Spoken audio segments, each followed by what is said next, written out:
समझ नहीं आ रहा अपने सैलरी इंक्रीमेंट का क्या करूं। बेटा इतना क्या सोच रहा है, अपने म्यूचुअल फंड्स के एसआईपी का टॉपअप करा ले। This is the right time.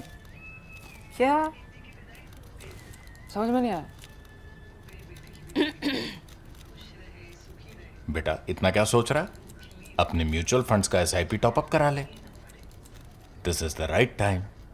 अब समझा।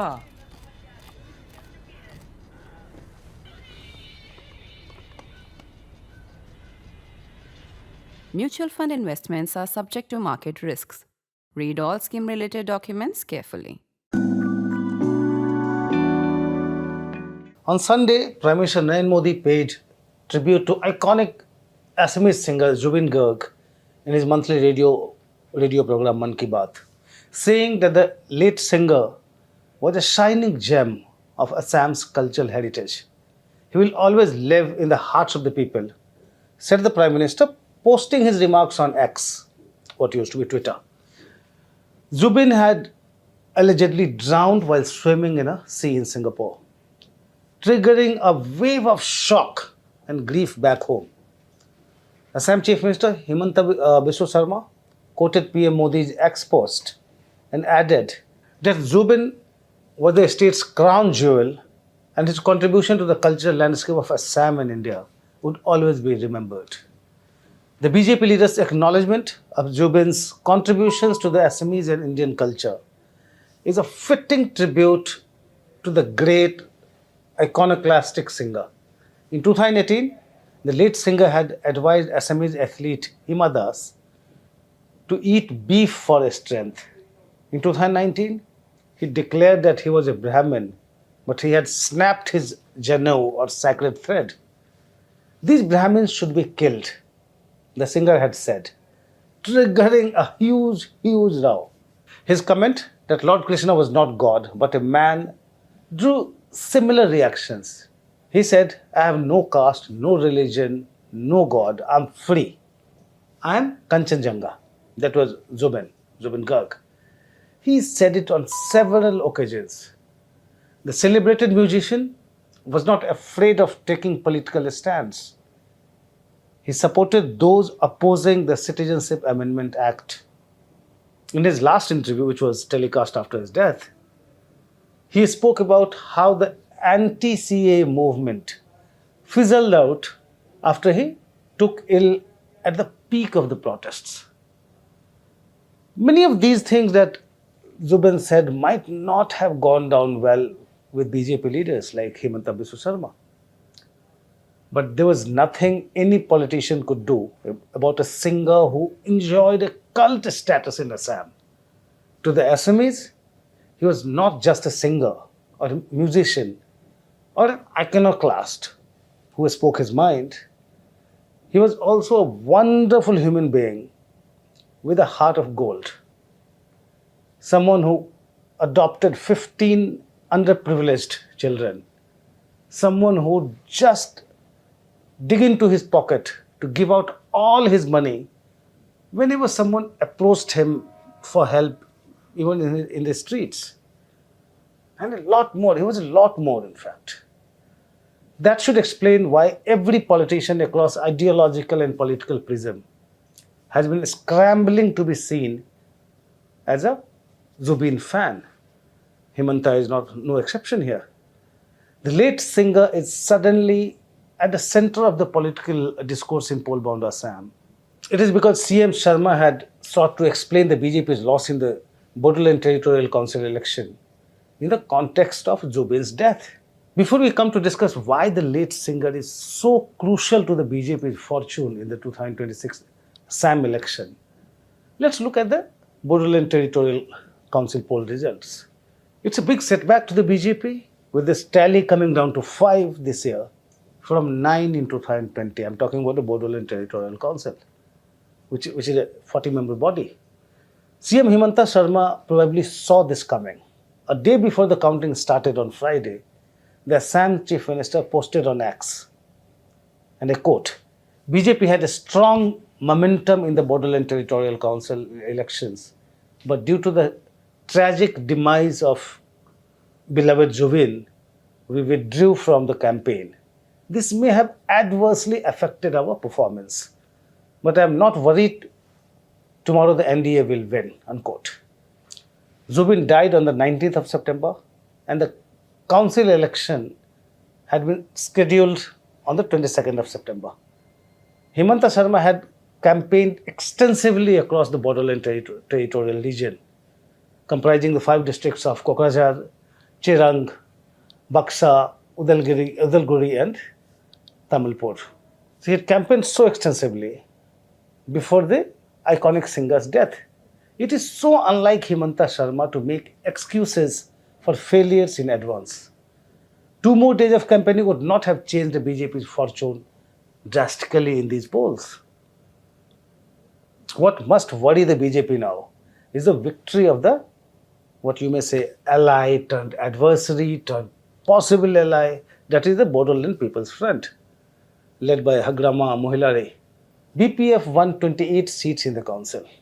In 2020, despite winning 17 seats in the 40-member body, Mohilari saw himself marginalized and abandoned by his ally BJP, which chose to have a post-poll alliance with the United People's Party Liberal, that UPPL, to prop up Pramod Bodo as the chief executive member of the BTC. The development had prompted Hagrama Mohilari to join the Congress-led Mahajot, the opposition bloc, in the 2021 assembly election. The BPF could retain only 4 of the 12 seats that it held in the 2021 assembly election when it went with the Congress. Now that the BPF has reclaimed the Bodoland Territorial region, which accounts for 16 of the 126 assembly seats, would Mohilari like to align with the BJP or the Congress in the next assembly election? It's a big question. On Saturday, Himanta Sarma posted on X, and I quote, "I congratulate Hagrama Mohilari and the BPF on their victory in the BTC polls. The BPF is an ally of the NDA, and all 40 seats of the BTC are now with NDA partners, with the Congress reduced to 0 seats. That's the performance of their tainted leader," unquote. He was taking a dig at Gaurav Gogoi, who he has been targeting. The fact was that the BJP, the BPF and the UPPL all contested separately in the BTC election. Sarma is not entirely wrong though. That's the nature of the alliance in the Northeast. Regional outfits can't but quote the ruling party at the center. Hagrama Mohilari will need to be on the right side of both Dispur and Delhi. So don't be surprised if some BJP members find a place in a Mohilari-led administration. However, there is no guarantee for the BPF and the BJP coming together in the 2026 assembly election. After the 2021 assembly election, the BPF had started warming up to the BJP. There were symbolic gestures like the BPF supporting the BJP in the 2024 Lok Sabha election. But there was no meeting of the hearts. In Kokrajhar Lok Sabha constituency, for instance, the BJP campaigned very hard, very extensively for the UPPL candidate to defeat the BPF. So much for being an NDA ally, or so much for being a BPF partner. On Saturday, responding to Himanta Sarma's claim that Mohilari had come to meet him at 4 a.m.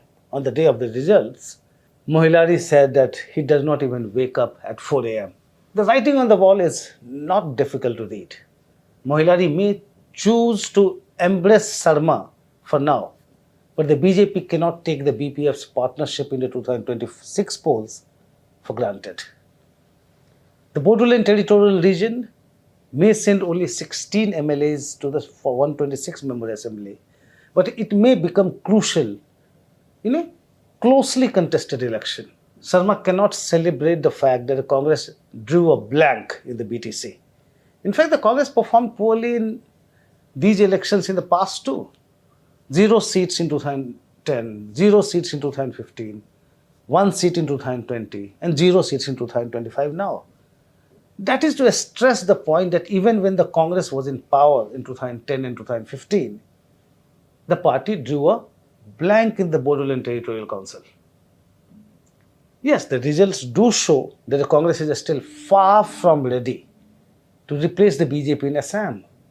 Just see how the Congress's national president, Mallikarjun Kharge, scored a self-goal in Assam by promising compensation to those evicted by the Sarma government for encroachment. Anybody who understands the sensitivity of the illegal immigration issue in Assam would know how the Congress has played right into Himanta Sarma's hands. Gaurav Gogoi, the Congress party's face in Assam, must be pulling his hair in frustration. He has chosen to keep mum on the issue. He, however, knows that he cannot steer clear of the issue, with Himanta Sarma making the eviction drive the principal plank and Kharge committing the blunder. And when Gaurav Gogoi does make his own and his party's stand on eviction clear, he cannot afford to take Kharge's line. As it is, you cannot blame Himanta Sarma for betting big on the Congress party in Assam. He's too smart a politician to be complacent. He knows he has everything going for him: enduring personal popularity, welfare schemes, Ghuspatia or infiltrators narrative, or illegal immigrants, and of course the Congress party's unflinching support in so many ways. But he also knows how a tinge of skepticism about his personal or his government's commitment to concluding a fair investigation into Zubin's death can be a decisive factor in the 2026 polls. Just look at the Chief Minister's timeline on X. He's constantly reaching out to Zubin's fans. On Saturday, Himanta Sarma informed them that the Assam police had issued lookout notices against Syam Mahanta, chief organizer of the Northeast India Festival that Zubin was attending in Singapore, and Siddharth Sharma, the singer's manager. The fact is, Zubin's wife had in fact objected to the FIR being filed against Siddharth, saying that he was a brother to Zubin, but it didn't really change anything. And a quote here: "They will not be able to exit India via any airport, seaport or land border." That was Himanta Sarma in his post. These tough talks may work for now, but such grandstanding may prove to be counterproductive as the polls are almost 6 months away. How Himanta Sarma handles the Zubin probe and what the people make of it will have a significant bearing on the people's voting behavior early next year. That's all for me in this episode of Politically Correct. Thanks for watching.